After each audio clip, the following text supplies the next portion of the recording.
একটি তেজপাতা।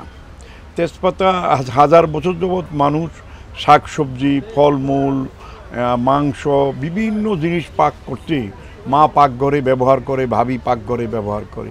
আমরা হাত বাড়ালেই কিন্তু মায়ের পাকঘর পেয়ে যাই, পা বাড়ালেই কিন্তু মায়ের পাকঘর দেখতে পাই। তো এই পাকঘরের ভিতরে যেরকম কালিজিরা, মৃত্যুবাদে সকল রোগের মহাঔষধ কালিজিরা, আল হাদিস বুখারী শরীফ।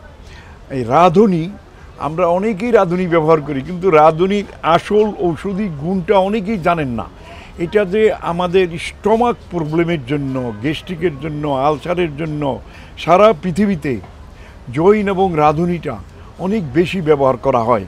আমরা খাদ্যপথ্য হিসাবে এই জিনিসগুলোকে সব ঔষধি কাজে রোপণ বিপণন করে আমরা মানুষের কাছে এগুলি তুলে ধরতেছি। আমাদের এই স্টলগুলির অর্থ হইল যে আমরা মানুষের কাছে তুলে ধরা যে কী ধরনের গাছ আমাদের কী ঔষধি কাজে লাগতে পারে।